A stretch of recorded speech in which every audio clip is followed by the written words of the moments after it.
Sekarang kita belajar tentang posisi kita. Kita pertama buka Efesus 2 ayat 6. Jadi kalau saudara melayani Tuhan dalam bidang apa saja, bentuk apa saja, jangan sibuk dengan 3 hal ini. Fasilitas. Setuju saya ngomong ini? Jangan. Setiap pelayan Tuhan ketika memulai apa-apa ingin fasilitas dulu, dia sudah jelas salah di hadapan Tuhan. Ya. Yang kedua, saya bedakan fasilitas dengan uang.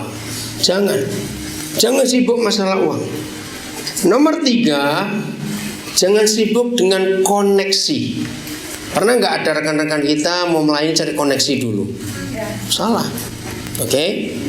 Nah, kalau kita tahu betul-betul posisi kita di hadapan Tuhan itu siapa, maka iblis pun tidak berani mengganggu gugat posisi kita. Betul? Maaf, kalau ada di antara kita merasa pelayananku ini terganggu, rasanya iblis kok tidak suka. Kalau cuma iblis tidak suka itu wajar. Kalau dia suka kita berarti kita kompromi dengan dia. Tapi yang saya maksud gak suka itu iblis selalu mengancam kita, menteror kita. Contohnya, maaf, jangan ada yang tersinggung. Masa lalu kita yang jelek, kalau kita tidak sadar dan tidak percaya Tuhan sudah mengampuni, itu jadi senjata iblis gak untuk menghancurkan kita? Dengan cara apa? Menuduh. Ingat dulu kamu siapa? Ingat dulu kamu siapa? Nah, saudara, kalau ada rekan-rekan kita yang ngalami seperti itu, dituduh iblis, digoyang iblis, semuanya itu, percayalah bahwa ajari mereka bahwa posisinya belum tepat, belum tahu di hadapan Tuhan. Saya beri contoh lagi. Tadi sesi pertama kita mengambil contoh banyak tentang Ahok. Belum pernah ada di Indonesia ada pejabat seperti Ahok. Sejak dia duduk sampai sekarang digoyang terus. Betul kok? Terus digoyang. Kenapa dia tahu? Kenapa dia nggak goyang? Ingat berapa kali dia ngomong gini, yang mau mendemo aku, melawan aku salah. Kalau aku ini Ahok, aku bisa dilawan. Tapi aku ini apa? Dia bilang gubernur yang disumpah. Jadi barang siapa berani melawan gubernur, dia urusan dengan keamanan, dengan polisi. Nah, ini posisi yang jelas. Ahok yakin yang milih dia bukan partai, rakyat. Maka itu dengarkan tiap kali dia ngomong apa saja, saya udah katakan 2 kalimat ini. Aku cuma tunduk pada konstitusi dan aku menghormati sumpah jabatanmu. Maka itu pejabat-pejabat lain yang suka korupsi, suka macam-macam, KO, karena mereka melanggar sumpah jabatannya. Mereka tidak tunduk pada konstitusi, otoritas tertinggi yang adalah Alkitab itu. Oke, jadi posisi ini penting.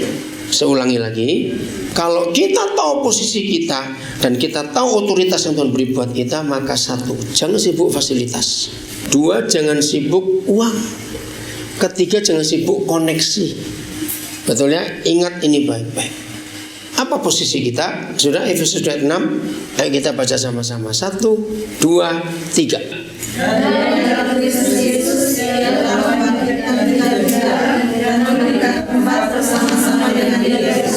Ya.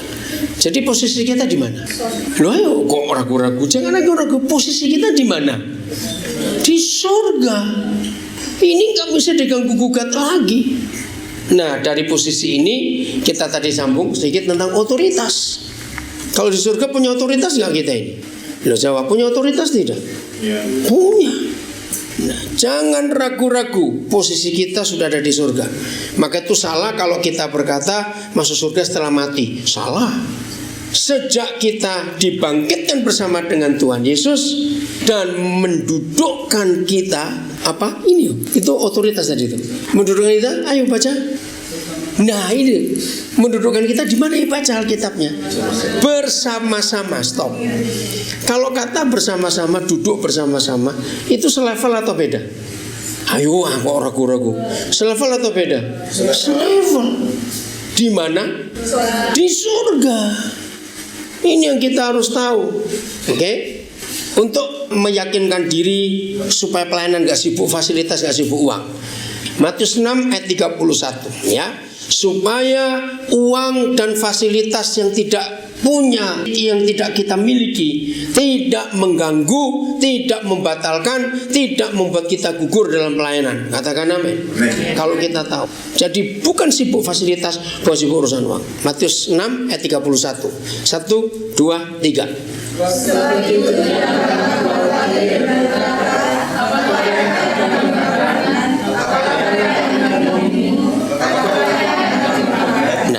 Wajar nggak manusia mikirkan, khawatirkan itu? Wajar.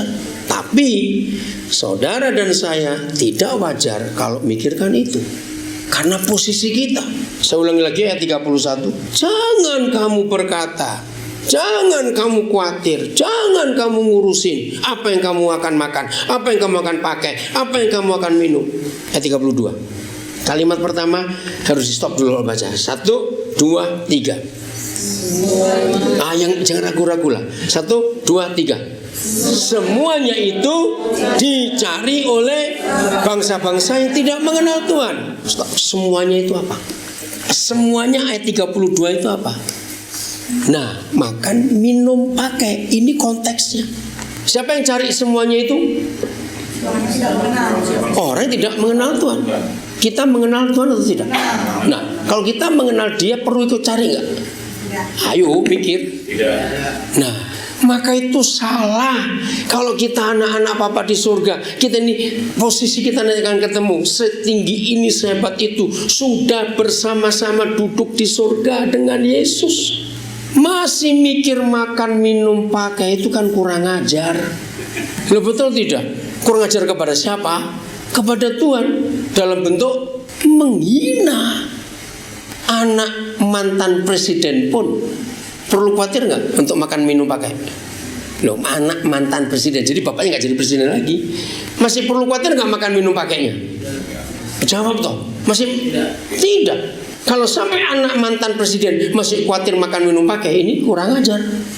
Menghina siapa dia? Menghina bapaknya. Saya ulangi lagi. Semuanya itu dicari oleh bangsa-bangsa yang tidak mengenal Tuhan.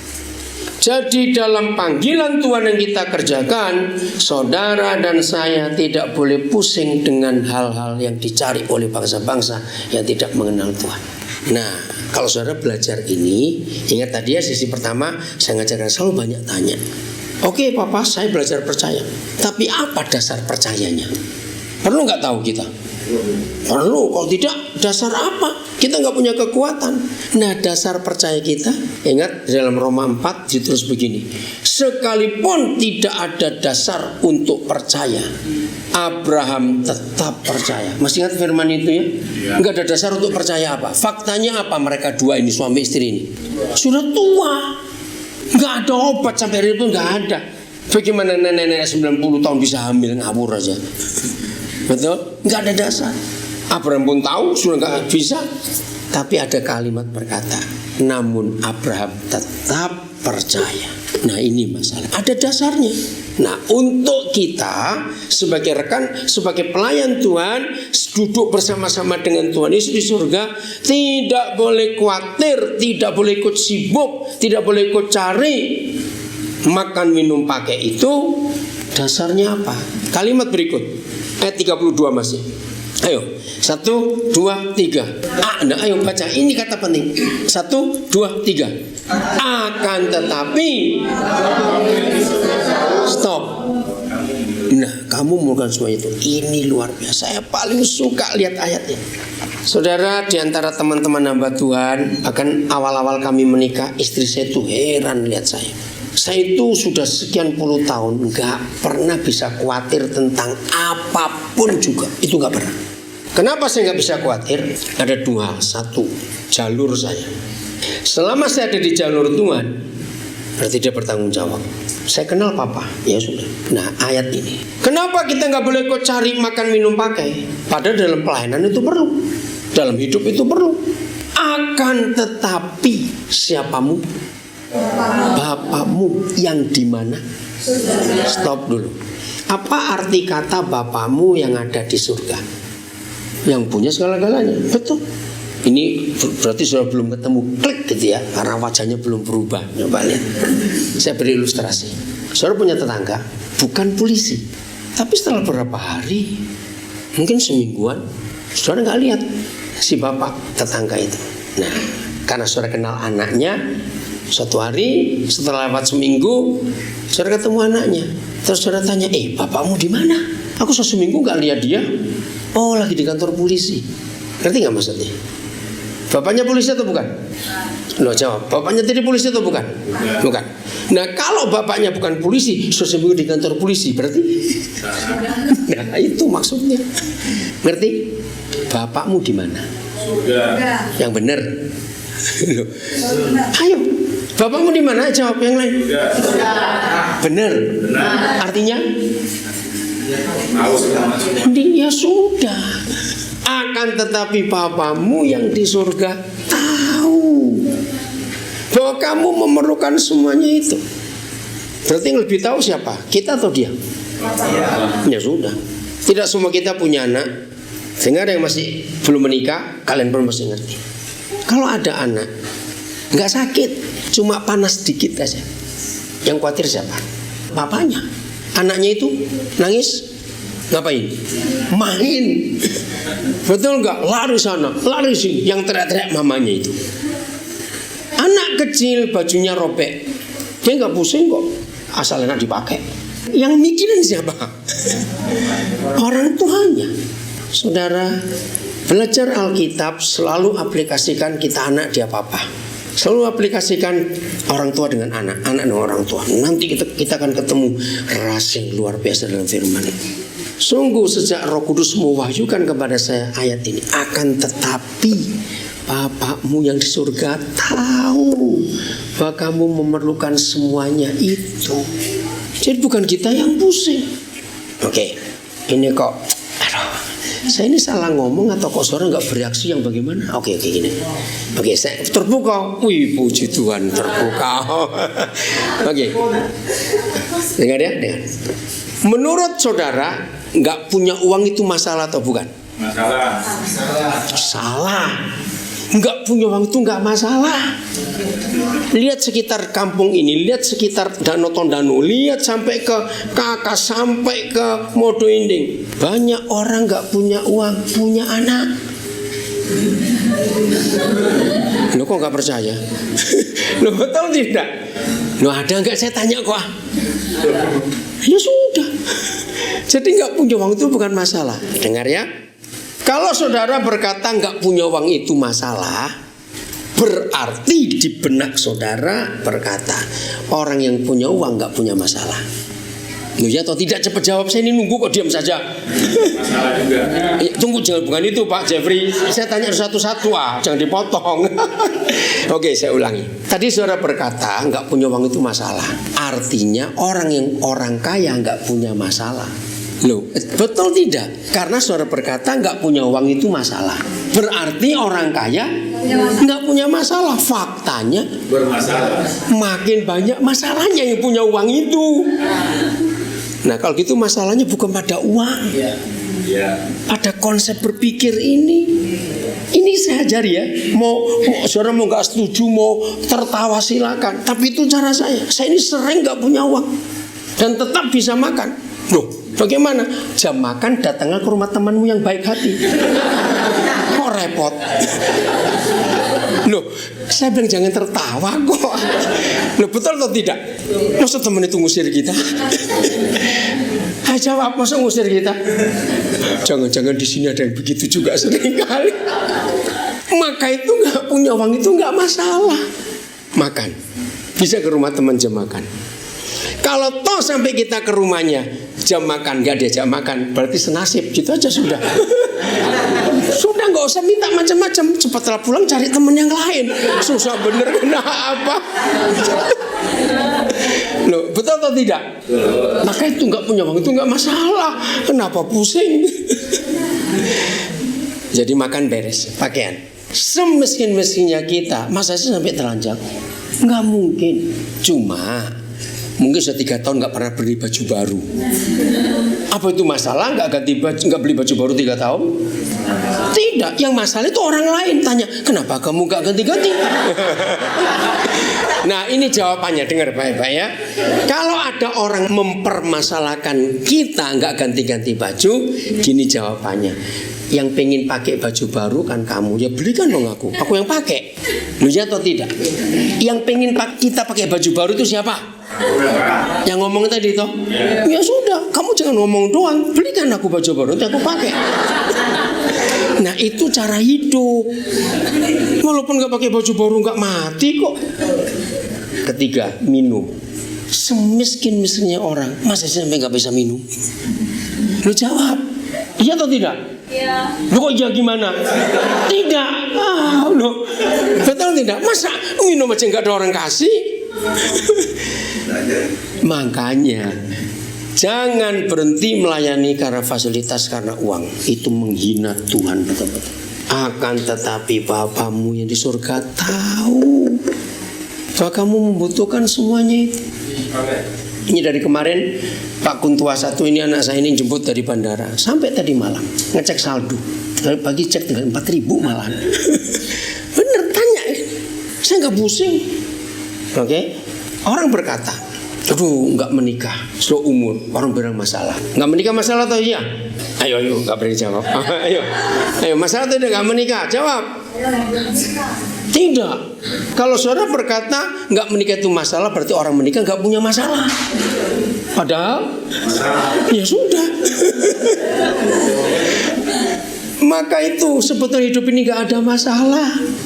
Orang tua, papa mama ribut terus, kenapa anaknya nggak kawin-kawin? Tadi saya baru baca ada tulisan lucu. Ya, saya ini paling jengkel. Ini ada anak muda jomblo gitu ya. Saya ini paling jengkel. Kalau ke pesta nikah, ketemu orang-orang tua, ditanya kapan nyusul, kapan nyusul. Nah, satu hari saya ketemu orang-orang tua itu di kuburan. Saya tanya kapan nyusul. Marah dia. Nah, jadi dengarkan, orang tua itu bermasalah katanya kalau anaknya nggak kawin-kawin. Saya tanya kepada yang sudah menikah dan sudah punya anak mantu. Punya anak mantu itu masalah atau tidak? Ayo jawab loh. Punya anak mantu itu masalah atau tidak? Siapa jawab? Ada masalah juga. Oh, ngomonglah sampai panjang-panjang. Pokoknya kesimpulannya nggak ada masalah dalam hidup. Yang buat masalah itu kita sendiri. Betul?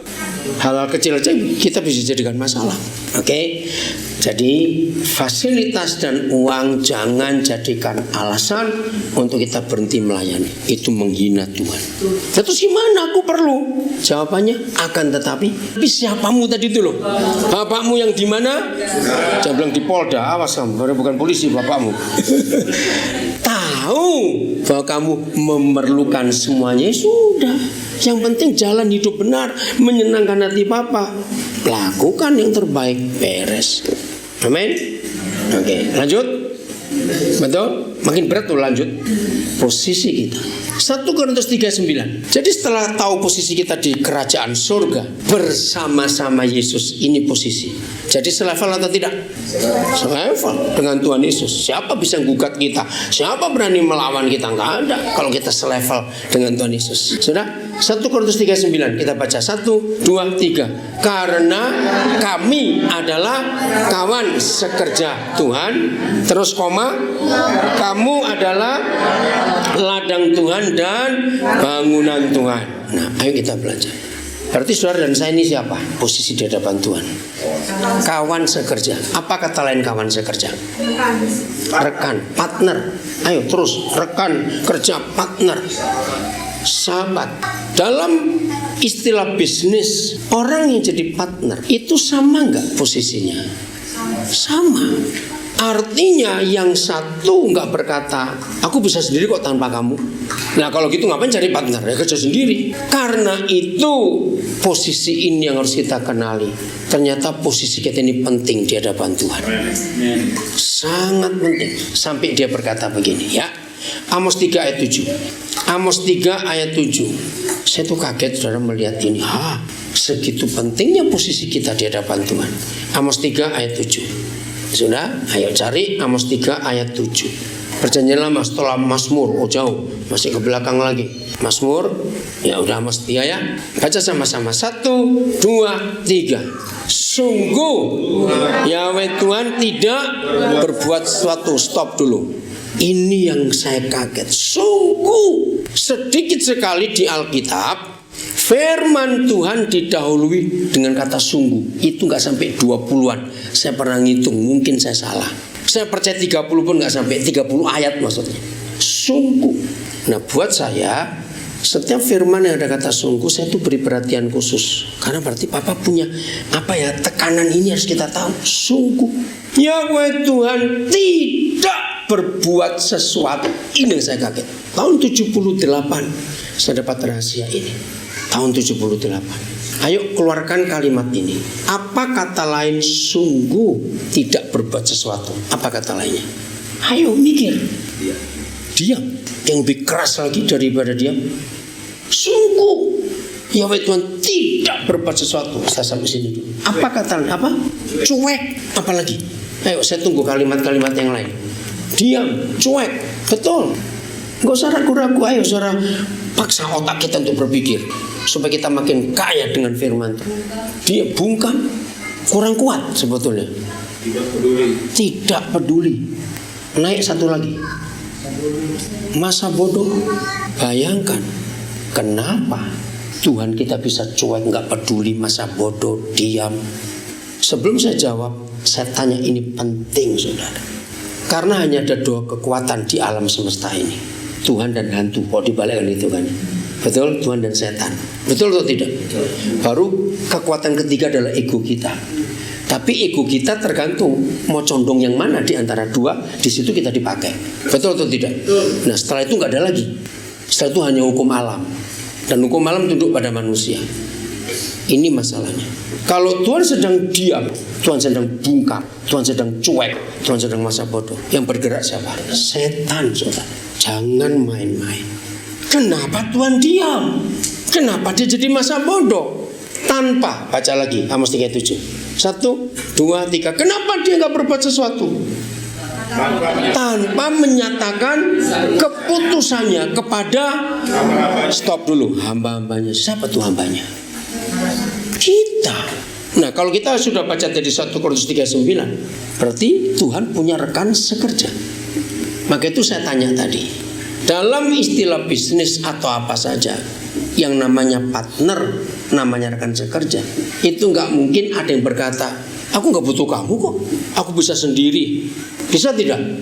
Gak bisa. Justru karena dia gak bisa apa-apa, dia butuh teman sekerja. Dan ternyata menurut Amos 3 ayat 7, yang selalu membuat gagal pekerjaan Tuhan bukan setan, tapi kita. Karena kita gak tahu posisi kita. Sejak tahun 78 itu saya gak pernah nyalakan setan lagi kalau ada kegagalan dalam pelayanan, dalam apa saja. Ini intermezzo saja. Setan itu gak usah disalahkan, buang-buang waktu. Sebab dari dulu sudah salah. Nah betul tidak? Kalau kita suka nyalakan setan, kita yang goblok. Lu sudah salah kok disalahkan terus, ya sudah memang begitu. Yang salah adalah diri kita ini. Sebagai rekan sekerjanya kita cuek, kita acuh, kita masa bodoh. Tuhan itu perlu kita karena kita rekan sekerjanya. Maka itu Amos 3 ayat 7 ini membuat saya berubah dalam konsep pelayanan. Bukan untuk sombong, untuk menyadari, wih luar biasa ya Tuhan milih. Ingat tadi soal otoritas, mudah atau susah Tuhan memberikan kerajaannya buat kita? Susah, karena kita mantan maling, jangan lupa tadi itu, mantan penjahat. Tapi itu dia berani. Oke, sampai sini ada yang mau tanya dulu? Ayo, karena dari tadi saya sudah mikir terus ya. Saya suka kalau ngajar tuh orang mikir terus itu. Justru kalau saya ngajar serius, yang diajar senyum-senyum, gawat ini ada apa ini? Oke, mau tanya silakan. Saya stop dulu. Belum kepikir? Oke, saya lanjutkan ya. Jadi Tuhan itu nggak bisa bekerja apa-apa tanpa kita rekan sekerjanya. Berarti posisi kita penting atau tidak? Sangat penting. Suatu kali saya kepikir begini. Saya ajak pikiran ini, saya limpahkan ke saudara. Menurut saudara, Papa di surga itu lebih bagus pakai malaikat untuk menyelesaikan pekerjaannya atau pakai kita? Ayo, secara logika. Malaikat itu nggak perlu persembahan. Lo katakan amin cepat. Betul. Malaikat itu nggak perlu transportasi, nggak perlu akomodasi, nggak perlu konsumsi. Pakai kita ini repot semua. Betul nggak? Itu cukup kemarin Pak Franky marah-marah kepada saya. Ini kemana nggak daftar orang-orang ini? Gimana menyiapkan konsumsinya? Saya bilang yang nggak daftar, nggak usah kasih makan, suruh makan pohon saja. Saya bilang begitu. Habis. Nah, repot. Dengarkan. Kalau pakai malaikat, KKR lebih hebat nggak? Suruh dia khotbah. Ayo jawab cepat. Dia belum khotbah baru nongol, orang saya ketakutan semua itu. Tapi faktanya kenapa dia nggak mau pakai malaikat? Jawabannya adalah ini luar biasa. Ibrani menulis, malaikat itu diciptakan, kita ini dilahirkan. Maka itu hanya kepada manusia dikatakan yang serupa dan segambar dengan dirinya. Karena kita dilahirkan, malaikat tidak. Jadi walaupun dia lebih hebat dari kita, Papa surgawi tetap menghargai kita. Inilah posisi yang luar biasa dalam hidup. Maaf, bukan saya mau sombong atau apa. Jadi dalam posisi seperti ini, apalagi ditambah otoritas tadi ya, saudara bisa bayangkan. Takut gak kita menghadapi pejabat tinggi apa saja? Tidak. Karena posisi kita lebih tinggi loh. Sudah bersama-sama Yesus di surga. Jangan lupa. Saya tadi tanya tentang otoritas. Setelah otoritas kerajaan surga, ada gak otoritas lebih tinggi dari itu? Jawabannya tidak ada. Berarti ini yang paling tinggi otoritas yang diberikan kepada kita. Mau takut apa? Yang kedua, kalau surga itu posisi yang lebih tinggi, paling tinggi, ada lagi setelah surga?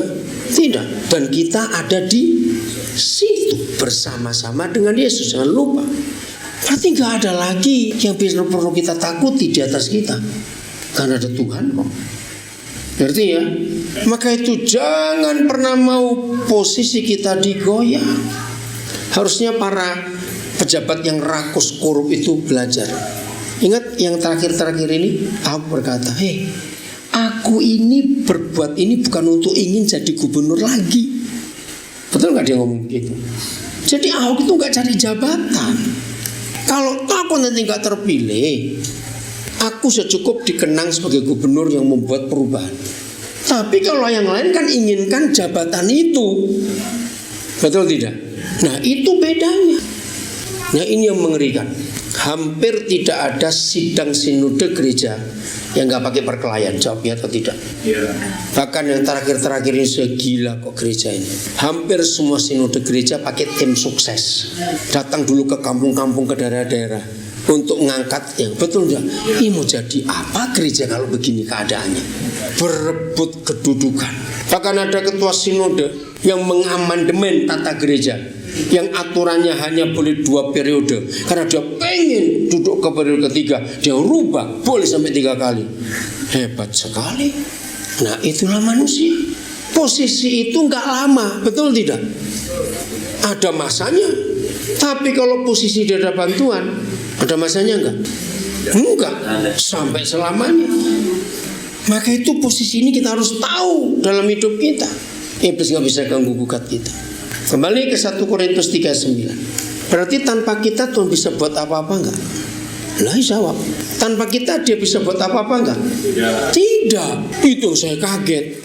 Wah, masa begitu? Nah, itu buktinya Amos 3:7. Kami adalah kawan sekerja Tuhan. Kamu adalah ladang Tuhan dan bangunan Tuhan. Saya tanya, kami tadi siapa? Kata pertama kami. Ayo, kami adalah kawan sekerja Tuhan. Itu siapa? Kita semua. Nah saya tanya, kamu ladang Tuhan, siapa kamu? Nah salah. Kamunya bukan kita lagi. Kan puter-puter. Dari kita untuk kita, kembali ke kita. Nggak lucu. Saudara maaf, setiap kali saya ngajar 1 Korintus 3:9, jawabannya selalu salah. Kalau saya tanya kamu, pasti berkata kita lagi. Salah. Salah besar. Kamu adalah ladang Allah, adalah orang-orang masih di luar kita, yang olehnya Tuhan mengangkat kita jadi teman sekerjanya untuk bangun. Nah maka itu saya pakai istilah begini. Kalau gubernur punya proyek, ada lahan kosong, suruh bangun ini bangun itu. Suka nggak saudara dipanggil jadi teman sekerja gubernur, jadi kontraktornya? Pasti suka. Nolak? Tidak. Enggak, goblokmu kalau nolak. Mungkin minta kok. Jadi ladang Tuhan, bangunan Tuhan, itulah jiwa-jiwa yang kita harus layani untuk dibangun jadi rumah Tuhan. Nah, berarti selama ini saudara melayani Tuhan, konsepnya belum tepat. Kamu ladang Tuhan dan bangunan Tuhan, kita kontraktornya. Amin. Oke, saya beri pertanyaan ini. Jawabannya kalau salah nggak apa-apa, jangan takut. Satu hari Presiden Republik Indonesia panggil saudara yang di Tumaluntung. Besok kamu ke Jakarta. Nggak punya duit pun diperjuangkan nggak? Ayo jawab cepat. Gimana berjuangnya? Pinjam. Betul? Kenapa sampai berjuang? Ya manggil presiden. Ya manggil presiden. Walaupun cuma bilang aku cuma pengen makan siang dengan kamu. Dilayani nggak? Ditanggapi nggak? Ditanggapi. Oke. Yang berikut. Tapi hari presiden manggil saudara, misalnya istri saudara mau melahirkan, ayah sakit keras, anak kecelakaan, berangkat atau tidak? Ya jawab, berangkat atau tidak? Cepat. Oh. Yang jawab tidak, saudara salah besar. Betul nggak? Salahnya di mana? Saudara bukan dokter, bukan bidan. Mau nungguin istri melahirkan, nungguin papa sakit, anak kecelakaan, bisa apa? Betul? Kesempatan dipanggil presiden itu akan ada lagi nggak kira-kira? Hampir nggak ada. Jadi kayak nggak berangkat, salah. Tinggalkan. Siapa tahu presiden malah nolong, kasih fasilitas. Karena dengar suara istri gini, bapak begitu, anak begitu. Nah, di sini banyak konsep yang salah. Tuhan memanggil kita sebagai rekan sekerjanya, kontraktor kerajaan surga. Papa punya lahan begitu banyak, belum ada bangunan, dan dia minta kita jadi pemborongnya. Itu kan luar biasa. Nah, kalau presiden yang minta langsung, bisa nggak teman kontraktor kita yang iri hati pada kita gugat kita untuk membatalkan itu? Nggak bisa. Nah, iblis tidak akan bisa mengganggu gugat panggilan ini asal kita kerjakan sungguh-sungguh di dalam pembangunan hidup manusia ini. Berarti maksudnya bangga nggak jadi kontraktor kerajaan surga? Bangga. Sangat bangga. Ada proyek-proyek yang luar biasa yang Tuhan sediakan buat kita.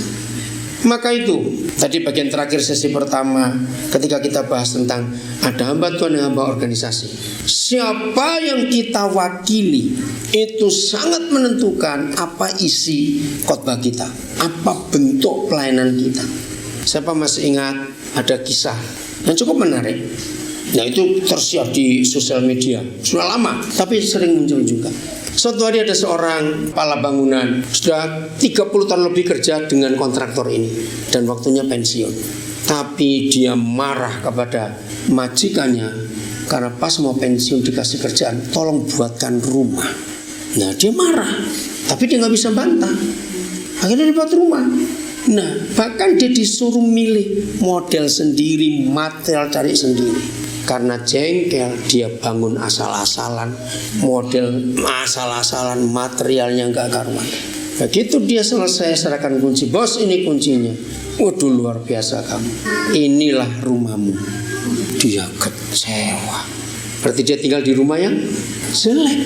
Karena dia mewakili dirinya, nggak mewakili atas nama bosnya yang begitu sayang kepada dia. Oke? Untuk jadi jembatan sebelum kita beralih ke bagian lain, coba saudara buka Filipi 2:21. Ini kecil maupun besar yang kita kerjakan. Saya ulangi, kecil maupun besar kita kerjakan harus selalu menanyakan dengan ayat ini. Filipi 2:21. Bahkan saya suka tanya kepada saudara, saya yang sekian tahun melayani Tuhan, ternyata belum pernah tahu ada ayat seperti ini. Hari ini biar saudara tahu. Sudah? Baca sama-sama. 1, 2, 3. Sebab semuanya mencari kepentingannya sendiri, bukan kepentingan Kristus Yesus. Ini hancur. Yang menghancurkan panggilan dan pelayanan bukan setan, tapi ketika kita salah mengatasnamakan kepentingan siapa. Maka itu mulai hari ini setelah saudara dengar Filipi 2:21, mengerjakan hal besar maupun hal kecil, selalu tanya, ini untuk kepentingan siapa ya? Untuk kepentingan siapa? Bisa nggak tanpa kita sadari kepentingan pribadi ikut masuk? Jawab bisa atau tidak?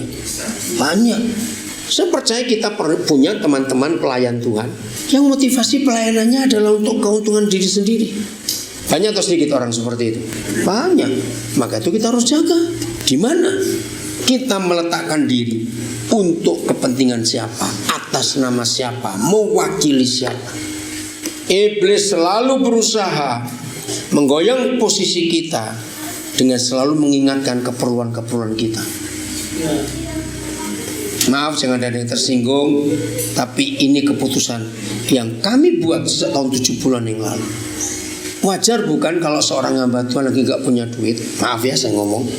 Wajar bukan kalau ada seorang hamba Tuhan lagi gak punya duit, terus ingat temannya yang punya gereja, aku minggu pelayanan ke sana. Apa motivasinya? Ayo, apa motivasinya? Amplop. Nah, kami berkeputusan sejak tahun 70-an yang lalu.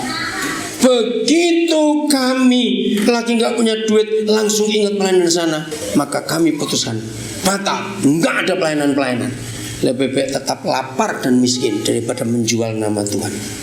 Bahaya sekali. Nah, yang saya tanyakan, orang kayak begini masih bisa khotbah tidak? Jawab, masih bisa khotbah tidak? Masih. Maka itu Matius 7 tadi, khotbah itu gak perlu Tuhan kok saudara. Apalagi zaman sekarang, lihat pendeta-pendeta di kota besar, saya sedih sekali. Ternyata zaman sekarang ini gak perlu panggilan, gak perlu urapan, gak perlu puasa. Asal punya gaya tukul, pasti bisa khotbah. Ngerti maksudnya gaya tukul? Tahu? Apa itu acara apa dia? Tukul itu mau di bukan empat mata. Kembali ke laptop. Laptop iya. Loh sekarang ini kalau saya dengar berapa rekan hamba Tuhan, khotbahnya cuma lucu-lucu saja dan diundang ke sana kemari. Pernah dengar nggak yang suka ngelucu-ngelucu aja? Maaf, saya bukan berarti nggak boleh ngelucu, boleh. Tapi masa begitu? Jadi kita harus cek hidup kita dalam panggilan ini, apa yang harus kita buat. Karena kalau tidak berbahaya sekali. Maka itu saya katakan, asal ada orang pintar ngomong dan bisa ngelawak dikit-dikit, dia laku jadi hamba Tuhan. Terus hafal ayat Alkitab. Dan biasanya khotbahnya di mana-mana sama semua. Ngerti maksud saya berkata ini? Nah maka itu ini posisi ini yang kita harus tahu. Dan iblis ingin menggoyang kita supaya kita bergeser dari posisi ini. Ini sangat berbahaya. Kisah Rasul 14 kita lihat, mulai ayat yang kelima. Ada kisah menarik sekali dalam hidup Rasul Paulus.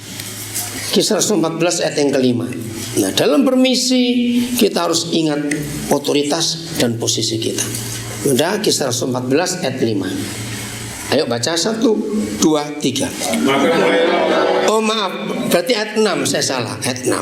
Ayat 6, 1, 2, 3. Oh tunggu.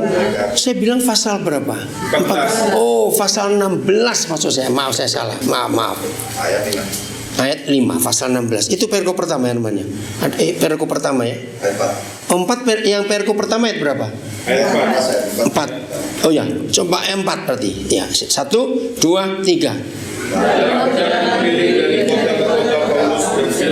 Menyampaikan keputusan yang diambil seorang rasul oleh para pendeta di Yerusalem dan supaya jemaat menurutinya. Hasilnya apa? Terus? Demikianlah jemaat ditentukan dalam iman dan makin lama besar jumlahnya. Ya. Mendengar kata jemaat diteguhkan dalam iman dan bertambah besar jumlahnya. Itu hebat gak pelayanan itu? Hebat. Tapi di mata Tuhan belum hebat. Loh kenapa? Sebab Paulus selama melayani gak pernah bergumul untuk pelayanannya. Dia hanya meneruskan keputusan sinode di Yerusalem. Betul gak? Coba ayat 4 baca lagi. Dalam perjalanannya keliling ke kota-kota, Paulus menyampaikan keputusan yang diambil para rasul dan para pendeta. Nah, jadi nggak perlu bergumul. Kalau istilah sekarang, bahan khotbah sudah tersedia, tinggal ngomong saja, dan hasilnya hebat. Jemaat diteguhkan dalam iman, jumlahnya bertambah banyak. Maka itu rekan-rekan hamba Tuhan, kalau kita disilokan oleh jumlah anggota, kita bisa salah. Terus ayat 6, terjadi apa? Mereka melintasi tanah Frigia Ya. dan tanah Galatia karena Roh Kudus mencegah mereka untuk memberitakan Injil di Asia. Nah, aneh nggak? Loh, aneh nggak? Roh Kudus mencegah mereka melayani di Asia. Padahal Paulus ngotot, dia masih punya beban untuk orang sebangsanya, yaitu orang Yahudi. Maka itu dia nggak mau keluar dari Asia. Nah, kita ada di tanah Minahasa. Sejarah mencatat tanah Tiongkok, tanah Myanmar, India, tanah Australia, tanah Jawa, Maluku, Sumatera, Toraja. Yang Injili siapa? Gereja mana? Eropa. Betul? Orang Minahasa pasti ingat nama Riddle, nama Swartz. Orang Maluku pasti ingat nama Joseph Kam. Orang Batak pasti ingat nama Nomensen. Dan banyak tokoh-tokoh Injil yang luar biasa. Orang Tiongkok pasti ingat nama Hudson Taylor. Orang India pasti ingat Andrew Murray. Orang Afrika pasti ingat David Livingstone. Itu tokoh-tokoh Injil yang hebat. Dan semuanya dari Eropa. Nah, Kisah Rasul 16 adalah sejarah yang memberitahukan kita mengapa, kapan, bagaimana Injil masuk Eropa. Gara-gara ayat 6 tadi. Ketika Paulus ngotot melayani di Asia, karena dia masih punya beban kepada suku dan bangsanya sendiri, Roh Kudus turun tangan, jangan di Asia. Paulus nggak tahu, nggak ada kata Eropa waktu itu, tapi Makedonia. Makedonia itu sampai hari ini namanya masih Makedonia. Dan sampai hari ini negara itu masih sama seperti ditulis di Alkitab itu, yaitu perbatasan. Makedonia itu tanah Eropa yang pertama setelah meninggalkan Turki, itu wilayah Asia. Hebat sekali. Paulus bingung. Bukan berarti Paulus dilarang mengabarkan Injil. Tidak. Yang Tuhan mau Paulus ke Eropa, jangan ke Asia terus. Asia ada Filipus, ada Petrus, ada yang lain.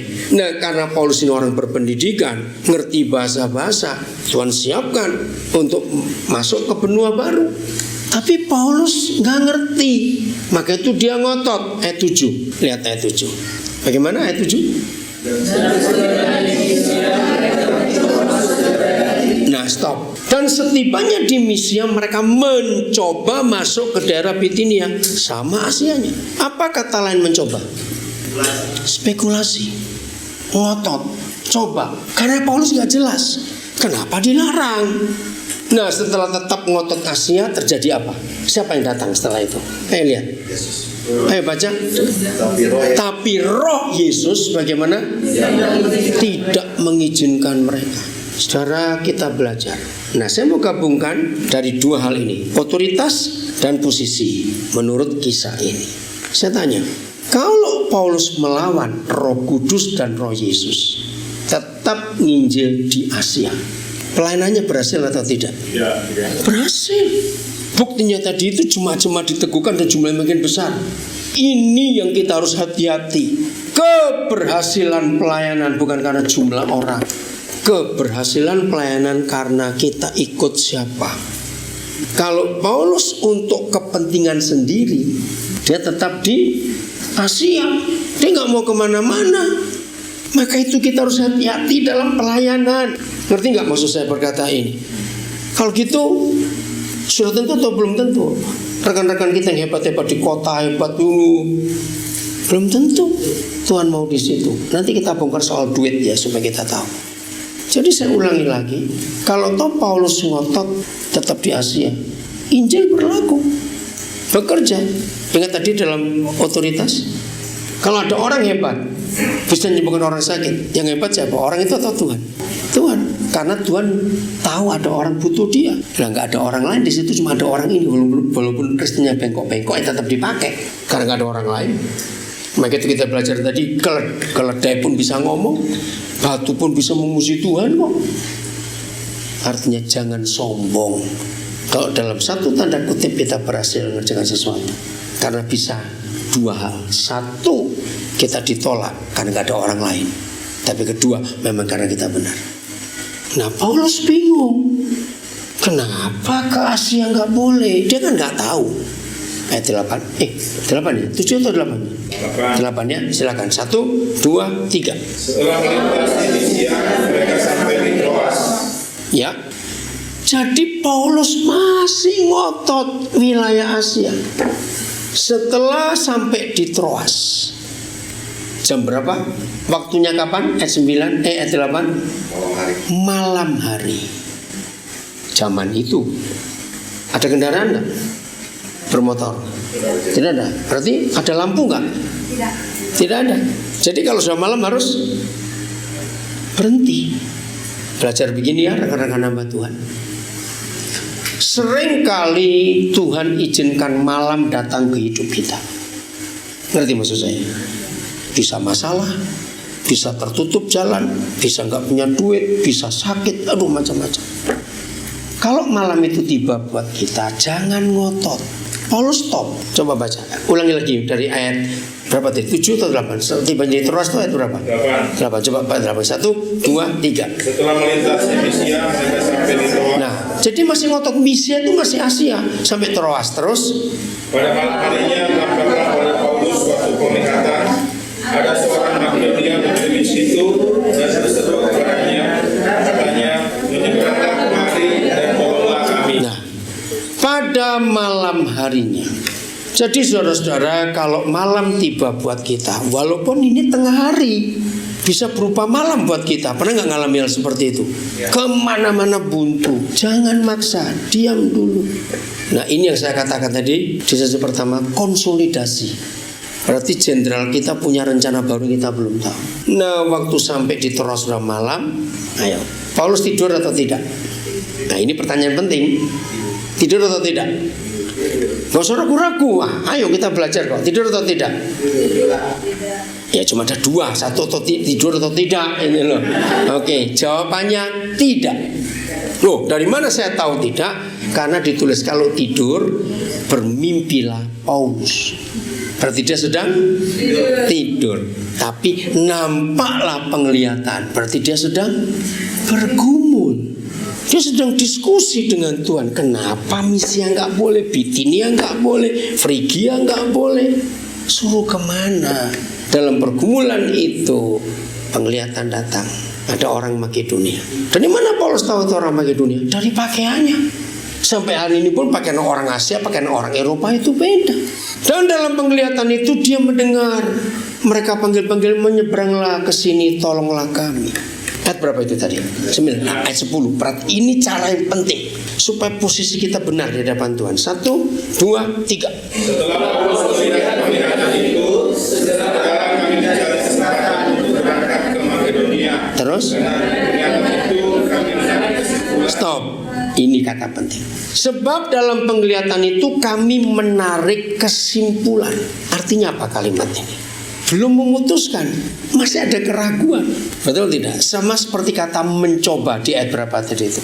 Saudara, inilah cara kita berjalan bersama dengan Bapa di surga. Posisi kita nggak akan diganggu oleh iblis kalau kita selalu ikuti Roh Kudus nyuruh kita kemana. Nah, yang menarik, kalau dari ayat 4 kita membaca Paulus dan Silas selalu mengikuti keputusan para penatua dan rasul-rasul di Yerusalem. Tapi ketika Roh Kudus datang, saudara baca sampai akhir, sampai dia ke Filipi, nggak ada satupun ayat menulis gini. Maka SMS lah Paulus ke Petrus di Yerusalem. Boleh nggak aku ke Eropa? Ngerti ilustrasi ini? Nah, jadi saya berkesimpulan orang ini ngelawan. Tidak tunduk pada otoritas Yerusalem. Karena nggak ada tulisan. Dia minta izin ke Yerusalem. Saudara, ini sikap penting. Maka itu tadi kita belajar, hamba organisasi adalah harus ikut di mana organisasi itu berada. Walaupun pelayanannya hebat, belum tentu Tuhan suka di situ. Ingat tadi istilahnya, kalau Tuhan suruh saudara ke Matungkas, jangan ke Kota Mobagu. Walaupun sinode mengutus saudara ke Kota Mobagu, ngomong baik-baik. Nah, Paulus begitu. Ini kalau istilah saya sekarang. Seandainya Paulus sempat kirim kabar ke Yerusalem, pasti jawabannya jangan macam-macam, kas lagi kosong, jauh-jauh lagi ke Eropa, gitu jawabannya. Karena biasanya orang pelayanan tergantung duit. Hebat. Dari penglihatan itu kami menarik kesimpulan. Nah, ini cara kita pelayanan. Tunggu Tuhan suruh kemana. Apa kesimpulan ditarik? Baca lanjut terus. Bahwa Tuhan memanggil kami memberitakan Injil ke orang di sana. Bahwa Tuhan telah memanggil kami. Nah, baru dia yakin. Eropa. Saudara, di situ saya terharu sekali. Seandainya Paulus terlambat, bisa nggak dia bantah? Bisa. Sama seperti Tuhan Yesus di Getsemani. Kalau boleh, cawan ini lalu daripadaku. Tapi dalam hal ini bukan kehendakku, tapi kehendakmu jadilah. Jadi anak-anak Tuhan, rekan-rekan sekerja Tuhan, mulai hari ini miliki kebenaran ini. Dalam hal apapun juga ikuti Tuhan. Karena posisi ini penting. Ingat ya, otoritas itu bekerja di mana posisi kita tepat di hadapan Tuhan. Kalau posisi kita geser dikit saja, nggak ada otoritas lagi. Betul tidak? Maka itu ketaatan itu mutlak. Tapi harus tahu dulu di mana posisi kita. Tuhan suruh kita apa? Maka itu Yohanes 12 ayat 26 tadi bagus. Barang siapa melayani aku, ia harus mengikuti aku. Dan barang siapa melayani aku, ia harus ada di mana aku berada. Dan orang yang melayani aku, kata Yesus, akan dihormati Bapakku. Pertanyaan saya, kalau saudara dan saya dalam posisi yang benar, terus kita dapat hormat dari Bapa di surga, ada gak setan berani ganggu pelayanan kita? Jawab, ada tidak? Tidak akan. Siapa berani? Kalau kita sudah dihormati oleh Bapa. Apa kata lain dihormati oleh Bapa? Apa? Ayo. Dihargai. Apalagi? Ini yang penting. Dihargai. Apalagi? Dilindungi. Dipercaya. Mendapatkan favor, perkenanan yang luar biasa. Maka itu posisi kita tidak boleh mengikuti keinginan kita. Dan tetap pada Filipi 2:21, kepentingan siapa yang kita tuju dalam semua pekerjaan kita ini. Selalu tanya. Jelas? Oke, ada mau tanya sampai di sini? Sebelum saya ngomong soal uang, ya silakan Pak Ajam. Tadi kuat ya. Kemudian berbicara Pak, ada firman Tuhan kan pelayanan dilihat dari hasil buahnya. Sementara banyaknya apa yang kita dapatkan jiwa-jiwa itu apa namanya? Bukan itu ukurannya. Iya, ukurannya. Iya, betul. Pertanyaannya? Pertanyaannya, apakah dengan jumlah jiwa-jiwa itu maksudnya bukan jadi ukuran gitu ya? Iya, bukan. Alkitab tidak pernah menulis jumlah jiwa. Bahkan Paulus berkata, aku dipanggil bukan untuk membaptis orang. Nanti lihat surat 1 Korintus. Kenapa banyak hamba Tuhan hobinya baptis orang? Ya karena supaya kelihatan keren. Wih, sekian ribu aku baptis. Salah. Yang Alkitab katakan, keberhasilan kita dalam pelayanan adalah kalau kita, misalnya 100 orang yang Tuhan percayakan kepada kita, ternyata 70 orang itu serupa Kristus. Nah itu berhasil. Bukan jumlah, tapi seberapa banyak yang serupa Kristus. Betul tidak? Coba saudara nanti baca surat-surat Paulus. Oke, saya tunjukkan Galatia supaya tahu. Ini ukuran keberhasilan. Galatia 4 ayat 15. Makasih Pak Jeff untuk pertanyaannya, sehingga membuat kita jadi terbuka lebih jauh lagi. Galatia 4:19. Ini ukuran yang Tuhan ingin ada di pelayanan kita, bukan jumlah, bukan fasilitas. Sedih banyak teman-teman saya iri hati dengan rekannya. Contoh begini ya, padahal kami dua ini sama-sama sekolah Alkitab, sama-sama menderita, sama-sama lulus, sama-sama diutus. Kenapa dalam 3 tahun dia sudah punya gedung gereja yang besar, aku masih kontrak? Pernah dengar gak ada hamba Tuhan ngomong seperti itu? Nah ini salah. Ukurannya bukan pada fasilitas. Pokoknya mulai hari ini jangan, saya ulangi lagi 3, fasilitas, uang, dan koneksi. Jangan sekali-kali. Kalau koneksi lebih celaka loh. Yeremia 17 berkata, terkutuklah orang yang mengandalkan manusia. Jangan cari koneksi. Saya di Papua itu gak pernah dekat dengan pejabat satu pun, tidak. Orang-orang heran. Padahal banyak bantuan carinya pejabat. Saya bilang gini, buktikan siapa lebih lama di sini, dia atau saya. Ngerti pertanyaan ini? Iya, saya sudah 4 kali ganti bupati di Nabire. Mereka ganti-ganti, saya tetap di situ. Panglima, oh saya kenal Panglima. Enggak, saya enggak butuh. Oh saya kenal Kapolda. Enggak urusan. Karena saya nggak perlu koneksi, cukup dengan surga saja. Sehingga habis nggak ganggu gugat. Oke, Galatia 4:19 baca. 1, 2, 3. Hai anak-anakku, karena kamu aku menderita sakit bersalin lagi sampai lepas Kristus menjadi nyata di dalam kamu. Luar biasa. Maka itu saya nggak pengen punya gereja, punya jemaat yang secara organisasi, karena saya tahu firman ini. Keberhasilan seorang hamba Tuhan menurut Galatia 4:19 adalah kapan kita berhenti sakit bersalin. Ada kata sampai itu loh, itu penting. Ayo, kapan kita berhenti sakit bersalin? Ayo baca cepat di Alkitabnya. Nah, dengar. Kata kunci di ayat itu kata lagi. Berarti Paulus mengandung orang yang sama atau ganti-ganti? Ini pertanyaan penting. Ayo jawab. Bukan, orang yang sama. Hai anak-anakku, gara-gara kamu aku menderita sakit bersalin lagi. Saudara, seorang pelayan Tuhan, kembali pada konsep ladang dan bangunan, ini saya cocok dengan ayat. Jiwa yang Tuhan kirim kepada kita atau kita cari dia, itu kita harus muridkan. Nah, waktu kita memuridkan itu, kita ini seperti seorang ibu sedang mengandung. Susah nggak mengandung itu? Susah sekali. Nah, ini saya berikan pelajaran bagus. Laki-laki tahu nggak rasa mengandung? Awas sampai ada laki-laki yang mengandung. Nah, nanti yang cowok-cowok baru menikah, dengarkan ini. Hampir semua istri yang mengandung anak pertama itu pasti rewel dan punya masalah. Wajar. Nah, di situ banyak istri, suami nggak ngerti sampai bertengkar. Kamu itu kok aneh-aneh. Ayo, siapa pernah mengumpulkan fakta? Saya mengumpulkan fakta-fakta. Istri mengandung, ngidamnya itu enggak. Ada yang suruh naik pohon kelapa, ada yang suruh megangin pintu, ada yang suruh pegang durian dari jauh. Wah, aneh-aneh. Ada yang ngumpulin data-data itu enggak? Istri mengandung itu, wah ampun. Pernah tahu nggak cerita-cerita yang aneh-aneh seperti itu? Ada toh? Nah, begini, dengar ya laki-laki. Saya selalu mengajarkan pada pengantin baru kalau istri mengandung. Bahasa Minasa kelilipan itu apa?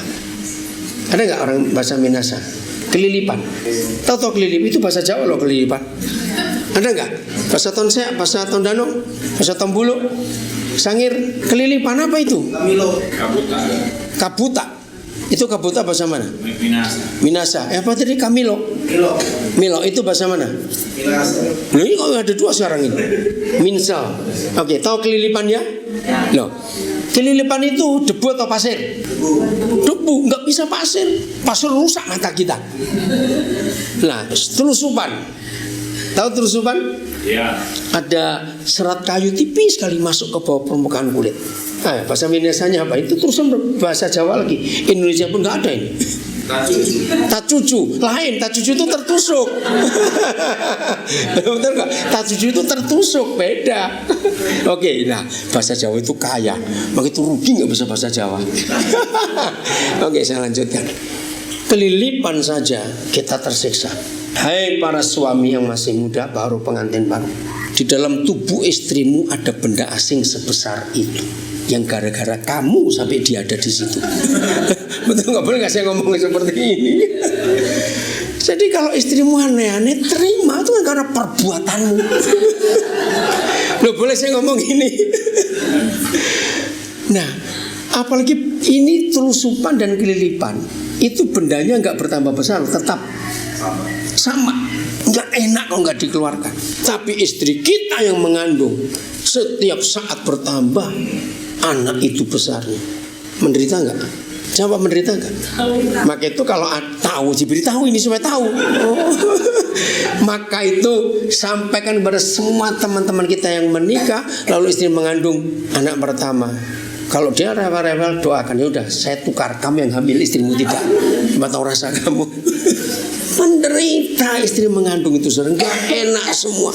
Apalagi kandungan makin tua, ruang gerak bayi makin sempit. Itu buat seorang mama serba salah, duduk salah, telentang salah, tidur miring salah, miringin. Aduh, ini anak nendang-nendang gak. Menderita betul. Maka itu saya marah pada suami-suami yang kurang ajar itu. Marah balik pada istrinya yang aneh-aneh kalau hamil. Memang menderita. Oke? Nah, Hai anak-anakku, karena kamu aku menderita sakit bersalin lagi. Jadi setelah 9 bulan dapat jiwa dirawat. Ya gak harus 9 bulan, pokoknya artinya bisa 1 orang 3 tahun, tergantung. Susah payah kita nasihati, kita doakan, kita tegur, kita kasih, kita nasihati, macam-macam. Tiba waktunya sakit bersalin, aduh, wah, gitu. Terus kita lihat, ayo, belum seperti Yesus, masukkan ke rahim lagi. Bayi yang sama dikandung lagi. Tunggu 9 bulan 10 hari lagi, lahir. Tetap belum seperti Yesus, masukkan ke rahim lagi. Sampai kapan baca? Nah, jadi Pak Jeffrey, pelayanan itu bukan jumlah, bukan fasilitas. Orang-orang yang Tuhan percayakan kepada kita sudah seperti siapa?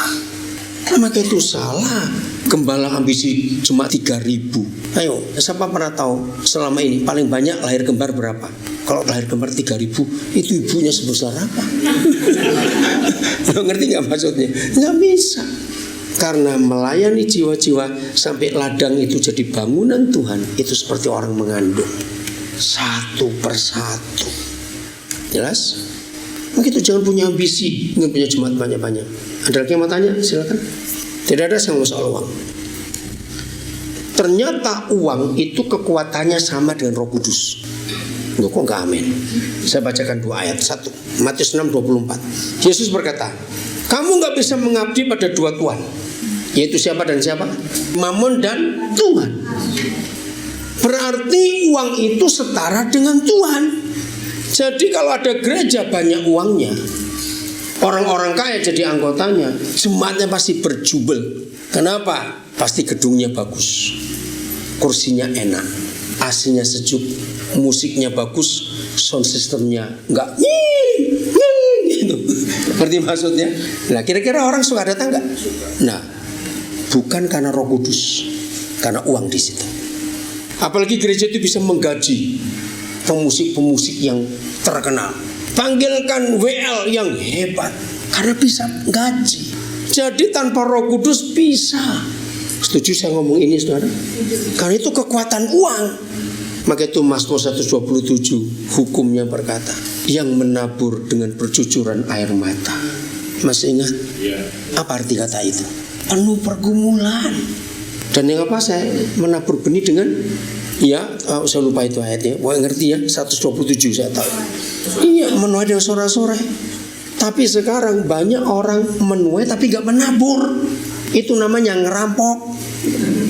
Loh, betul gak? Kalau dia gak nabur kok nuai, berarti ladangnya orang lain dia tuai.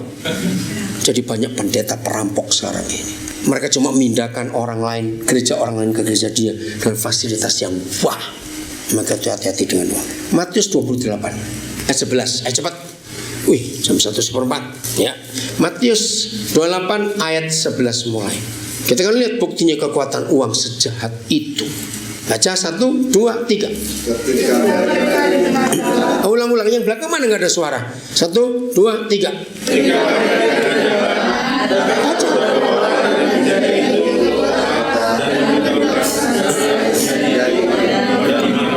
Stop. Siapa serdadu-serdadu itu? Penjaga kubur Yesus, tentara Romawi. Tapi Yesus bangkit. Mereka takut, pulang ke kota, bertemu para imam. Ayat 12, terjadi apa? Dan sesudah berunding dengan tua-tua, mereka mengambil lalu memberikan uang kepada serdadu-serdadu itu. Ya, jadi money politik sudah terjadi ribuan tahun yang lalu. Siapa yang kasih uang? Ketua-ketua sinode, imam-imam kepala. Ternyata dari dulu politik uang sudah dalam gereja. Bukan itu masalahnya. Apa yang dipesan? Dengan pesan? Dan berkata, ya, harus mengatakan bahwa murid-muridnya datang malam-malam dan mencurinya ketika kamu sedang tidur. Nah, ini kekuatan uang. Memutarbalikkan fakta, itu kekuatan uang. Rusaknya Indonesia karena orang kaya merusak pejabat. Kalau tidak ada orang kaya yang kurang ajar, maka Yesus berkata, yang susah masuk surga siapa? Masa lupa. Siapa yang susah masuk surga, kata Tuhan Yesus? Orang kaya. Maka itu jangan pengen kaya, susah masuk surga. Jadi bajingannya di Indonesia itu orang kaya. Dan yang lebih ngeri lagi, ingat, Pernah dengar nggak istilah BLBI? Bantuan Likuiditas Bank Indonesia. Ya. Itu yang terima itu kebanyakan pengusaha Kristen dan lari. Dan itu mereka jumbang gereja besar-besar zaman itu. Ternyata uang jahat. Dengan mengatakan Yesus tidak bangkit, tapi murid-muridnya curi malam-malam. Siapa yang ngomong? Imam-imam kepala, ahli Torah. Terus lanjut. 1, 2, 3. Dan apabila hal ini kedengaran oleh wali negeri, kami akan berbicara dengan dia, sehingga kamu tidak boleh berbicara apa-apa. Ya, ini hukum militer. Hukum militer itu hukum surga. Prajurit salah, siapa bertanggung jawab? Komandan. Nah ini imam-imam meyakinkan, sudah kamu gak akan kena masalah. Kami yang tanggung jawab. Datang kepada pimpinanmu. Jahat sekali politik uang dalam gereja itu. Dan itu ada sampai hari ini. Betul tidak? Ya. Wih, ngeri sekali. Yang terakhir ayat berapa itu? Ya, 1, 2, 3. Mereka menyebut itu dan berbuat seperti yang disampaikan kepada mereka, dan cerita ini sekian di antara orang Yahudi sampai sekarang ini. Sampai sekarang ya sekarang ini. Sampai hari ini, bahkan sampai kapanpun juga. Orang Yahudi tahu Yesus nggak bangkit, dicuri mayatnya. Idenya siapa? Imam-imam dengan kekuatan uang. Dengar, siapa ingat di perjanjian lama, tiap kali Papa di surga buat mujizat apa saja, selalu ada kalimat begini. Dan hal itu ada sampai hari ini. Mana baca nggak? Ya toh, contoh tembok Yeriko runtuh, sampai hari ini nggak bisa bangun lagi. Mata air yang jahat, yang membuat ibu hamil keguguran kalau minum, tapi Nabi menyucikannya, air itu baik sampai hari ini. Dan itu betul. Nah sekarang kita pakai istilah matematika. Kalau pekerjaan Roh Kudus, mujizat-mujizatnya itu ada sampai hari ini, dan itu Tuhan dipermuliakan, ternyata yang dikerjakan uang juga bisa ada sampai hari ini. Berarti kuasa Tuhan nggak usah uang, kekuatannya sama atau tidak? Loh, nggak usah ragu-ragu, sama. Maka itu saya ulangi lagi, gereja besar belum tentu berkenan kepada Tuhan kalau uangnya banyak di situ. Karena uang itu bisa bicara macam-macam. Maka kesimpulan saya, beritahukan pada semua teman-teman, salah besar kalau orang berkata, aku diberkati Tuhan, terus hidupnya berubah, rumahnya mewah, mobilnya bagus, uangnya banyak. Salah. Alkitab mengajarkan segala sesuatu yang disebut berkat Tuhan adalah semua yang tidak bisa dibeli dengan uang. Itu baru berkat Tuhan. Apa saja yang masih bisa didapat dengan uang, itu bukan berkat Tuhan, itu hukum alam. Catat, 3 hal ini kan buat orang kaya. Untuk meyakinkan saudara bahwa berkat Tuhan tidak ada hubungan dengan uang sama sekali, saya berikan 3 hal. Resep ini resep universal.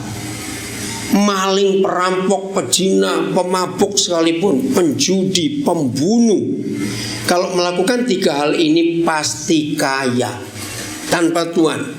Maka itu jangan libatkan Tuhan soal kekayaan. Itu usaha kita manusia. Berkat Tuhan itu gak ada hubungan dengan uang. 1, dapat warisan mendadak. Kaya enggak? Saya jawab, kaya. Perlu doa? Enggak. Tiba-tiba dapat kok. Nomor 2, rajinlah. Woi, kalau kerja enggak kenal waktu, rajin. Yang lain mulai jam 6, orang itu mulai jam 4. Yang lain tutup jam 8, dia tutup jam 10 malam. Pasti kaya enggak orang rajin? Tanpa Tuhan. Betul. Kedua, pelitlah. Bukan hemat, pelit dengan hemat itu beda. Pelitlah.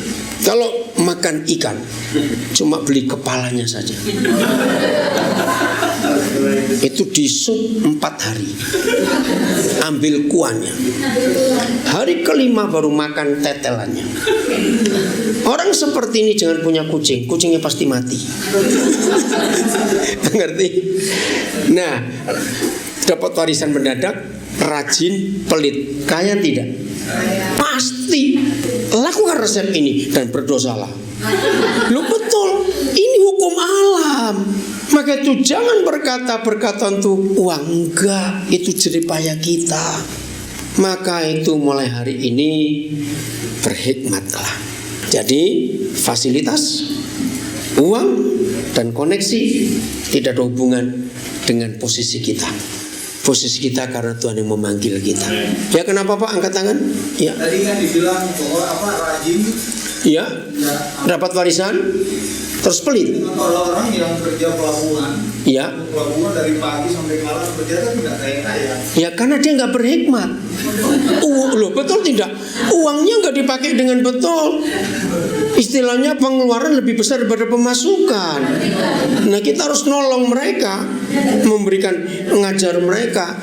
Kan mereka nggak dapat warisan, beda. Jadi rajin aja nggak dapat warisan nggak bisa juga. Oke? Ayo, pertanyaan yang apa ya? Interaksi gitu loh saudara, supaya kita tuh tahu gitu. Oke, jelas? Ya. Yang kuat suaranya. Orang Batak suara kecil bagaimana ini orang Batak ini? Yang sana, si Torus kok kecil. Ada ayat yang bilang itu yang berkat Tuhanlah yang menjadikan kaya supaya tidak menambahnya. Ya. Gimana itu? Makanya berkat Tuhan yang menjadikan kita kaya. Kaya dalam hal apa? Bukan dalam hal duit. Kalau duit itu nggak tergantung Tuhan, tergantung kita. Sebab di surga nggak ada duit. Ya, contoh anak kecil, Pak minta sepeda, ya berdoa, itu salah. Di surga nggak ada toko sepeda, kesuruh berdoa. Kalau anak kita minta sepeda, jawabannya begini, kamu hemat, Papa hemat. Kumpulkan uang, nanti ke toko, itu baru betul. Banyak orang ngajari salah. Betul nggak? Itu iman yang itu nggak suci tadi itu. Kasihan Tuhan. Oke, jelas ya. Kesehatan, ya ada pepatah dunia yang ngarang siapa nggak tahu. Apa yang bisa dibeli dengan uang? Uang bisa beli tempat tidur yang mahal, tapi uang nggak bisa beli tidur. Uang bisa beli obat yang mahal-mahal, tapi uang nggak bisa beli kesehatan. Uang bisa beli alat-alat untuk menghibur, sound system yang mewah apa, tapi uang nggak bisa membeli kebahagiaan dan banyak lagi yang lain. Jadi ayat itu bukan soal kaya itu uang, bukan. Jadi yang lain-lain yang Tuhan beri. Ya, jadi fasilitas, uang dan koneksi bukan hal penting buat pelayanan, tapi posisi kita dan otoritas kita di dalam Tuhan. Amin. Tuhan memberkati kita semuanya. Sampai ketemu nanti di KKN.